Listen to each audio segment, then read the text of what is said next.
다 함께 사도신경 고백함으로 9월 15일 수요일 감사절 기도회를 시작하겠습니다. 나는 전능하신 아버지 하나님, 천지의 창조주를 믿습니다. 나는 그의 유일하신 아들, 우리 주 예수 그리스도를 믿습니다. 그는 성령으로 잉태되어 동정녀 마리아에게서 나시고 본디오 빌라도에게 고난을 받아 십자가에 못 박혀 죽으시고 장사된 지 사흘 만에 죽은 자 가운데서 다시 살아나셨으며 하늘에 오르시어 전능하신 아버지 하나님 우편에 앉아 계시다가 거기로부터 살아있는 자와 죽은 자를 심판하러 오십니다. 나는 성령을 믿으며 거룩한 공교회와 성도의 교제와 죄를 용서받는 것과 몸의 부활과 영생을 믿습니다.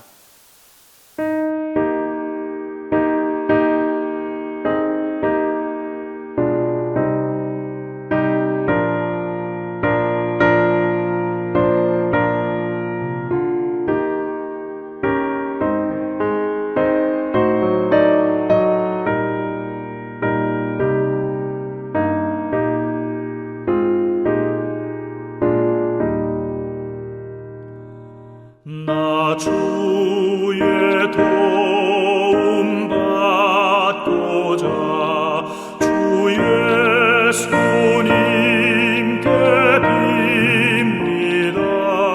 그 구원 허락하시사 날 받아주소서.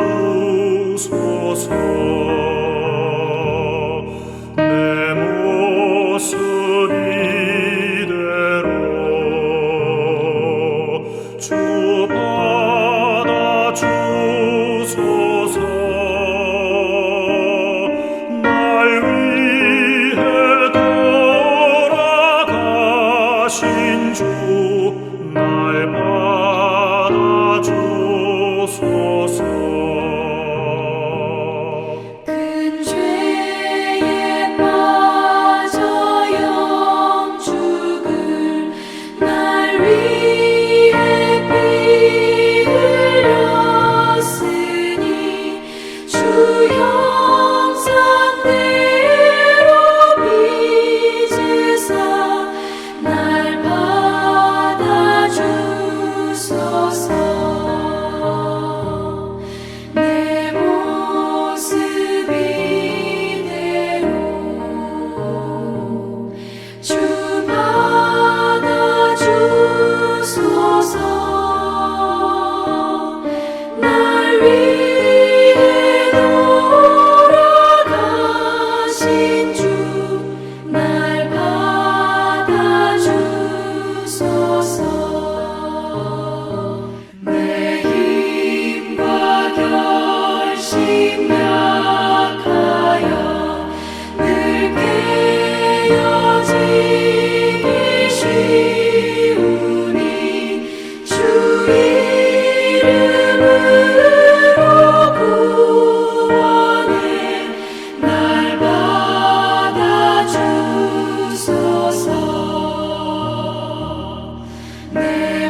오늘 우리에게 주시는 하나님 말씀은 출애굽기 14장 9절에서 14절 말씀입니다.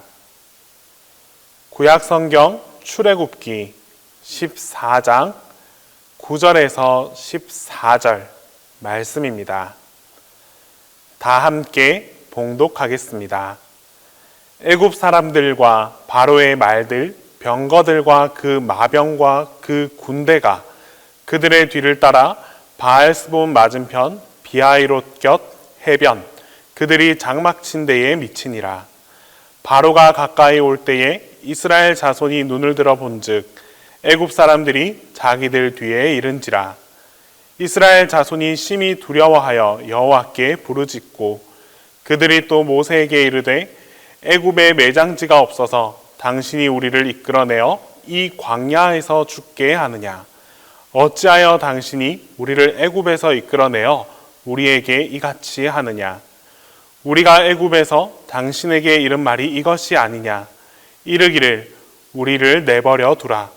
우리가 애굽 사람을 섬길 것이라 하지 아니하더냐? 애굽 사람을 섬기는 것이 광야에서 죽는 것보다 낫겠노라. 모세가 백성에게 이르되 너희는 두려워하지 말고 가만히 서서 여호와께서 오늘 너희를 위하여 행하시는 구원을 보라. 너희가 오늘 본 애굽 사람을 영원히 다시 보지 아니하리라.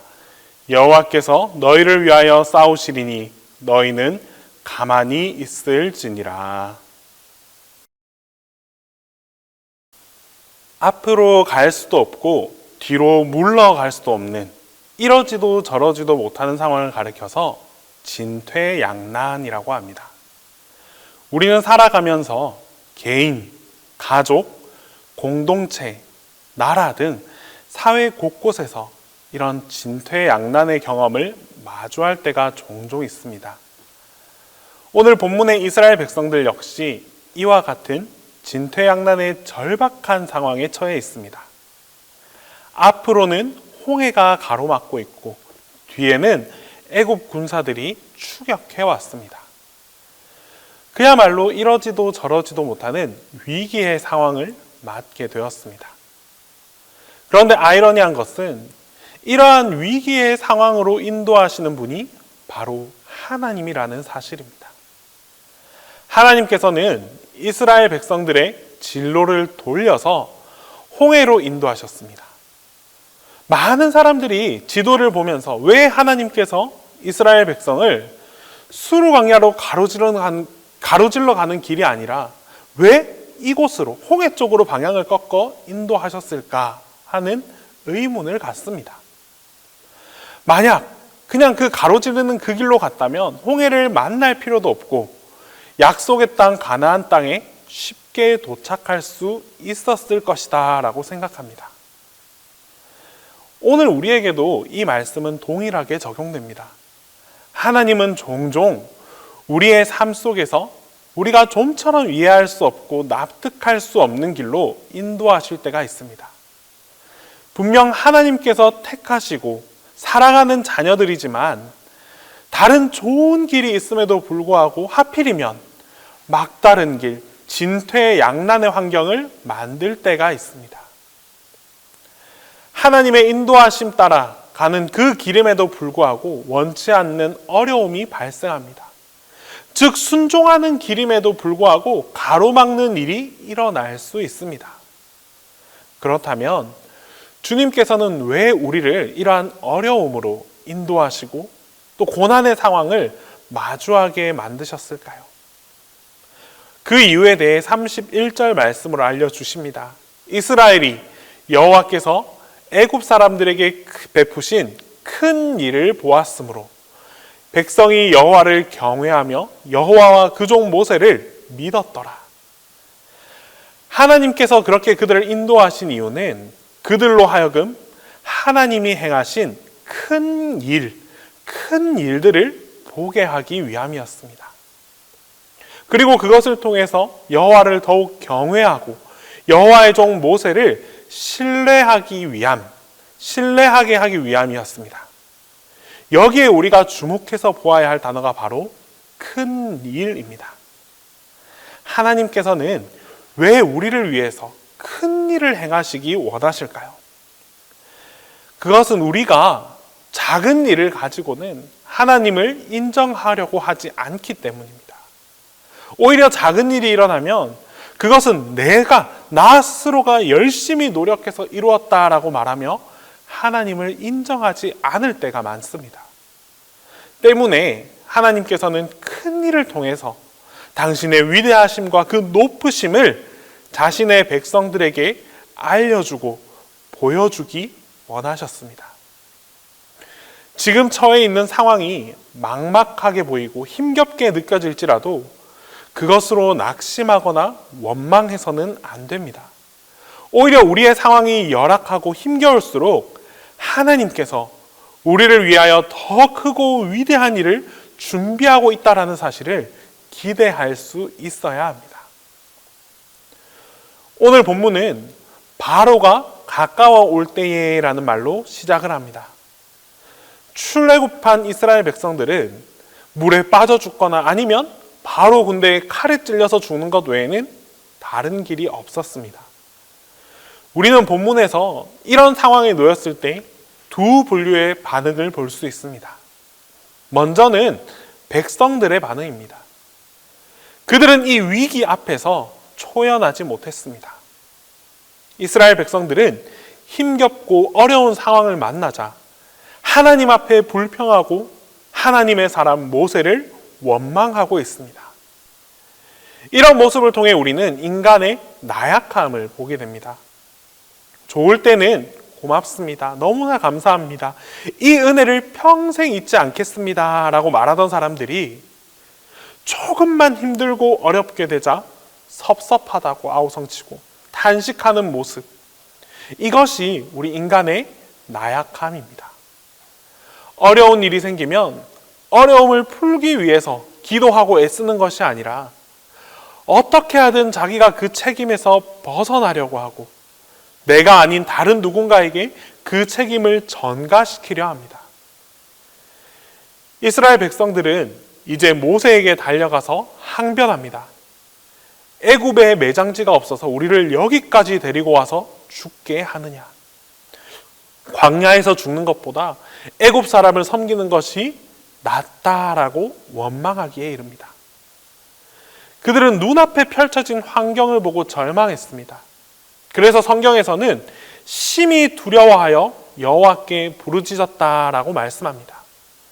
두려움에 사로잡혀 하나님을 원망하는 것이 이스라엘 백성들의 반응이었습니다. 두 번째는 모세의 반응입니다. 세상 모든 사람들이 절망하고 있을 때 모세는 하나님이 계신다는 믿음을 품고 있었습니다. 히브리서 11장 29절 말씀에 믿음으로 저희가 홍해를 육지같이 건넜으나 애굽 사람들은 이것을 시험하다가 빠져 죽었으며, 모세와 백성들이 홍해를 건널 수 있었던 것은 바로 믿음이 있었기에 가능했다라고 말씀합니다. 절망의 상황을 극복하고 새로운 희망으로 나아갈 수 있었던 이유가 바로 믿음이었습니다. 이러한 믿음은 이스라엘 백성들에게만 필요한 것이 아니라 바로 오늘 이 시대를 살아가는 우리에게도 가장 필요한 것입니다. 모세는 하나님을 향한 절대적인 믿음을 품고 있었기에 원망하고 절망하는 이스라엘 백성들을 향해서 당당하게 선포할 수 있었습니다. 가만히 서서 여호와께서 오늘날 너희를 위하여 행하시는 구원을 보라. 결국 핵심은 하나님을 향한 우리의 믿음입니다. 이 믿음이 우리에게 있으면 우리 또한 하나님의 구원을 바라볼 수 있습니다. 하나님의 역사를 경험할 수 있습니다. 관건은 우리가 무엇을 바라보느냐에 달려 있습니다. 환경을 바라보느냐, 하나님을 바라보느냐. 환경만 바라보면 절망할 수밖에 없습니다. 앞에는 바다고 뒤에는 군대라고 한다면 두려워할 수밖에 없습니다. 불평하고 원망할 수밖에 없습니다. 그러나 환경이 아닌 하나님을 바라보는 사람은 담대하게 기도할 수 있습니다. 하나님을 의지하고 하나님의 능력을 기다립니다. 본문의 모세가 그러했습니다. 사방이 막혀 있었지만 사방이 막혀 있었더니 위로 하나님을 바라보았습니다. 거기에 하나님의 능력이 나타났습니다. 여러분, 사방이 꽉 막혔다고 느껴지십니까? 지금이야말로 위를 바라보아야 하고 하나님을 바라보아야 할 때입니다. 지금이야말로 우리가 기도해야 할 때이고 하나님의 능력을 믿어야 할 때입니다. 지금 모세는 손에 든 지팡이로 홍해를 쳤습니다. 사실 이 지팡이는 보잘것없는 마른 막대기입니다. 불에 넣으면 재가 되는 그런 부직갱이입니다. 도끼로 쪼개면 산산조각 나는 나무 토막에 지나지 않습니다. 그러나 하나님께서 바로 이 지팡이를 사용하셨습니다. 그리고 하나님의 지팡이를 모세가 꽉 붙잡았습니다. 수많은 지팡이가 있었겠지만 홍해를 갈랐던 바로 그 지팡이는 하나님의 능력에 붙잡힌 모세의 지팡이였습니다. 이제 우리가 바로 이 하나님의 능력에 사로잡힐 수 있어야 합니다. 하나님을 향한 담대한 믿음을 품고 나아갑시다. 마른 막대기와 같은 우리들이지만 하나님은 그런 우리의 믿음을 보시고 하나님의 능력으로 붙잡아 주십니다. 홍해를 가르는 그 놀라운 하나님의 구원이 여러분들을 통해 나타나게 될 것입니다. 기도하겠습니다. 우리 시간 먼저 기도 드릴 때에 진퇴양난의 상황 속에서도 주님을 바라볼 수 있게 해달라고 기도하겠습니다. 또한 기도할 때에 주님의 구원 역사가 우리 모두를 통하여 나타나게 해달라고 기도드리겠습니다. 그리고 마지막으로 교우들의 사업장과 이 직장에 하나님의 축복이 가득 넘쳐나게 해달라고 우리 시간 함께 기도드리겠습니다. 날마다 우리에게 힘과 용기를 더하시는 주님, 오늘 이 시간에도 주님 앞에 나와 간절한 기도를 드립니다. 하루하루의 삶 속에서 주님을 향한 감사와 기쁨이 있지만 한편으로는 어려움과 고난으로 인해 힘겨워할 때가 있습니다. 문제가 해결될 방법이 보이질 않고 스스로 이겨낼 수 있는 용기조차 사라져 버렸습니다. 사방이 벽으로 둘러싸여 있는 우리에게 주님이 소망이 되고 희망이 되어 주시옵소서. 주님을 바라보게 하시고 주님께서 해결해 주신다는 강한 믿음으로 모든 어려움을 이겨낼 수 있게 하옵소서.